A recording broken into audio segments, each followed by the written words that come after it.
अस्सलाम वालेकुम viewers, welcome to Madiha FX. कैसे आप सब लोग? उम्मीद करती हूँ आप सब खैरियत से होंगे। हम आज करने जा रहे हैं गोल्ड के लाइव एनालिसिस। डेट है आज 7 फरवरी। ये अपकमिंग वीक के एनालिसिस हैं। अब जो मंडे आएगी उसके एनालिसिस हैं। मंडे वाले दिन यूएसडी का कोई भी इतना मेजर डाटा नहीं है। कोर रिटेल सेल्स का डाटा है एंड रिटेल सेल्स का डाटा है। तो मार्केट के अंदर इस न्यूज़ का जो मोमेंटम है, माइट भी पॉसिबल कि कुछ अच्छा इम्पैक्ट आ जाए, बट मैं बहुत ज़्यादा हाई इम्पैक्ट इन न्यूज़ पे एक्सपेक्ट नहीं कर रही।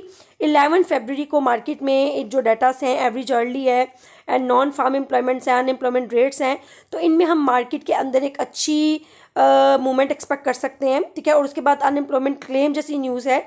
ठीक है, तो हम मार्केट को 12 फरवरी को एक अच्छी मूवमेंट मार्केट में एक्सपेक्ट कर सकते हैं।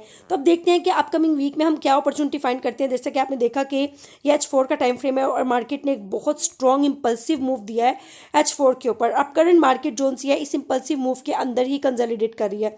तो हम अपकमिंग वीक के अंदर क्या अपॉर्चुनिटी फाइंड कर सकते हैं गोल्ड के अंदर, तो करते हैं जी अपने एनालिसिस स्टार्ट।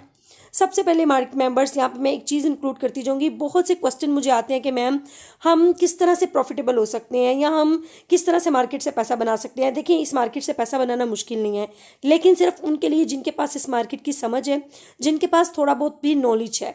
देखिए, आप लोग की होप्स बहुत ज़्यादा होती हैं मार्केट से और नॉलेज बहुत कम होता है। और सबसे बड़ी बात, आप लोग की इक्विटी बहुत कम होती है और आप लोग की पैसा कमाने की ख्वाहिशात बहुत बड़ी होती हैं।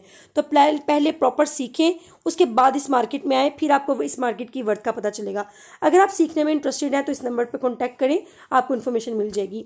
अब करते हैं जी गोल्ड के लाइव एनालिसिस। जो करंट मार्केट हमारी है वो है जी 4968 के एरिया के आसपास। ठीक है, और मंडे वाले दिन हम मार्केट को कैसे एक्सपेक्ट करेंगे? मंडे वाले दिन माइट भी पॉसिबल कि मार्केट रेंज करे इस सप्लाई और इस डिमांड के अंदर, या इस प्रीवियस डे का लो ले या इस प्रीवियस वीक के लो को अंदर मार्केट कंसल्टेशन करती हुई हमें नजर आए।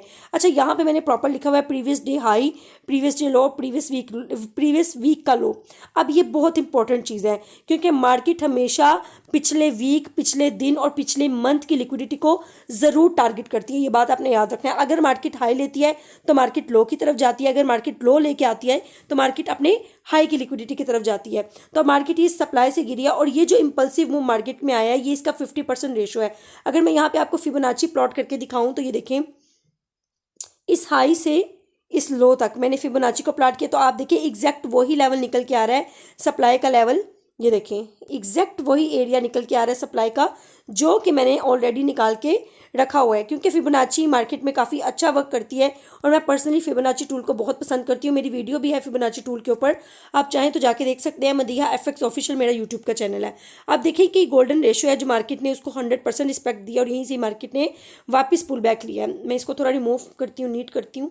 अच्छा, ये वो एरिया था जहाँ से मार्केट ने पुल बैक लिया और 100% वैलिड पुल बैक लिया है। अब मार्केट अपने इस हाई, ठीक है, और इस लो के दरमियान में है। ये जो करंट हाई है मार्केट का, ठीक है, ये मार्केट का करंट हाई और ये मार्केट का करंट लो H4 का। अब करंट हाई और करंट लो के अंदर मार्केट क्या कर रही है? रेंज कर रही है। अच्छा मेंबर्स, अब हम मंडे वाले दिन क्या एक्सपेक्ट कर सकते हैं? माइट भी पॉसिबल कि मार्केट इस प्रीवियस डे के हाई की लिक्विडिटी को ग्रैब करे। ठीक है, ये है मार्केट का प्रीवियस डे का हाई। ठीक है, पॉसिबिलिटी है कि मार्केट इस प्रीवियस डे के हाई की लिक्विडिटी को उठाए, कोई वीक रिजेक्शन दे और वापस इस सप्लाई से यहाँ तो डबल टॉप बना के गिरे या फिर इसकी लिक्विडिटी को ग्रैब करके गिरे। अगर मार्केट यहाँ से हमें कोई सेल सिनेरियो देती है तो फिर हम सीधा सीधा मार्केट को एक्सपेक्ट करेंगे इस प्रीवियस डे की लो की लिक्विडिटी को टारगेट करते हुए या फिर इस प्रीवियस वीक के लो की लिक्विडिटी को टारगेट करते हुए। अब बात जरा ध्यान से सुनिएगा, अगर मार्केट इस प्रीवियस डे के लो की और प्रीवियस वीक के लो की लिक्विडिटी को ग्रैब करने के बाद, लिक्विडिटी उठाने के बाद हमें यहाँ पे कोई स्ट्रॉन्ग वीक रिजेक्शन देती है, ठीक है, जैसे ये कैंडल है, ये हैमर कैंडल है, ऐसी कोई स्ट्रॉन्ग रिजेक्शन देती है तो फिर हम यहाँ से गोल्ड को बाय कर सकते हैं।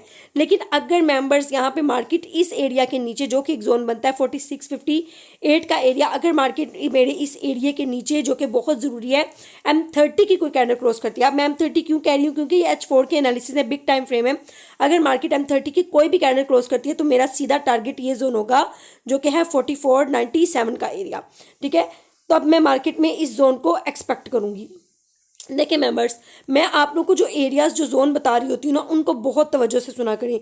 उसकी रीज़न ये है, जब आप उन इन एरियाज़ को तवज्जो से नहीं सुन रहे होते, बाद में फिर आपको बहुत ज़्यादा प्रॉब्लम फेस करनी पड़ती है, जब आप लोगों के लिए ट्रेड फाइंड करना मुश्किल हो रहा होता है। अच्छा मेंबर्स, अगर तो मार्केट मैंने जैसे अभी आपको बोला मेरे 46-60 के एरिया के नीचे M30 की कैंडल क्लोज करती है, तो टारगेट ये एरिया होगा liquidity demand plus fair value gap का एरिया, और यहाँ पे प्रीवियस मंथ का लो भी पड़ा हुआ है।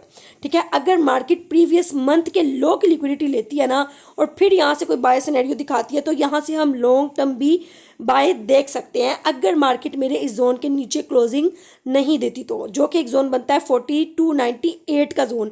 अगर मार्केट 4298 के जोन के नीचे M15 की M30 की कोई भी क्लोजिंग देती है, तो हम गोल्ड को बाय नहीं करेंगे, हम मजीद सेल एक्सपेक्ट कर सकते हैं इस डिमांड तक, जो कि है 4031 की डिमांड। लेकिन अगर मार्केट यहाँ से प्रीवियस मंथ के लो की लिक्विडिटी को उठा के वापिस ऊपर की तरफ हमें कोई कैंडल क्लोज करती है लाइक दिस कैंडल, देन हम गोल्ड को लॉन्ग टर्म बाय कर सकते हैं। और अगर मार्केट सिर्फ इन दो की, प्रीवियस डे लो की और प्रीवियस वीक लो की लिक्विडिटी लेने के बाद भी हमें कोई यहाँ पे स्ट्रॉन्ग वीक रिजेक्शन दिखाती है, या कोई भी बाय सिम्टम्स हमें दिखाती है, या रियल ब्रेकआउट करती है अपसाइड पे, तब भी हम गोल्ड को बाय कर सकते हैं। और अगर मार्केट मंडे वाले दिन इससे इस एरिया से ऊपर इस सप्लाई 5130 के एरिया के ऊपर M15 की कोई भी क्लोजिंग देती है, तो फिर माइट भी पॉसिबल कि मार्केट सेल ना आए, फिर मार्केट को हम डायरेक्ट भी बाय कर सकते हैं 5244 तक। अब यहाँ ये H4 का एक फेयर वैल्यू गैप भी है, और H4 की यहाँ पे एक डिमांड, माइनर डिमांड आप कह दें, क्योंकि मेजर डिमांड तो ये है, तो ये ऑर्डर ब्लॉक भी है प्लस फेयर वैल्यू गैप भी है, तो ये बहुत अच्छा एरिया है, तो माइट भी पॉसिबल कि मार्केट इसको रिस्पेक्ट दे। ठीक है, फिर हम गोल्ड को पहले इस जोन पे एक्सपेक्ट करेंगे। इस जोन पे हम तब एक्सपेक्ट करेंगे जब तक मार्केट 5374 के ऊपर, याद रखिएगा M15 की कैंडल क्लोज नहीं करती, तब तक हम इस जोन को एक्सपेक्ट नहीं कर सकते। ठीक है, अगर मार्केट 5385 के आसपास मार्केट M30 की M15 की कोई candle high momentum candle close करती है, तो फिर तो हम गोल्ड को मजीद एक हाई लगाते हुए भी देख सकते हैं। फिलहाल ये सारे बाय साइड और सेल साइड के जितने भी एरियाज थे, लेवल्स थे, I explain each and everything like child. मैंने बच्चों की तरह आप लोगों को सब कुछ एक्सप्लेन कर दिया है कि आप लोगों को किसी मेंटोर की, किसी वीआईपी की, किसी चीज़ की नीड नहीं होगी। अल्हम्दुलिल्लाह मेरे वीआईपी में बहुत से लोग हैं जो प्रॉफिटेबल भी हैं और बहुत अच्छी वर्किंग भी कर रहे हैं, लेकिन फिर भी मैं वीआईपी को प्रेफर नहीं करती। मैं यही प्रेफर करती हूँ कि आप लोग खुद की लर्निंग करें, खुद इस मार्केट में आएँ और ख़ुद पैसा बनाएं, किसी और के बलबोते पे नहीं, बल्कि क्योंकि लॉन्ग टर्म कभी भी आप किसी के ऊपर डिपेंड नहीं कर सकते। ठीक है, तो आप अपनी वर्किंग करें, मेहनत करें, मेहनत में ही कामयाबी है। तो मिलते हैं एक नई वीडियो के साथ, अपनी दुआओं में याद रखिएगा। अल्लाह हाफिज़।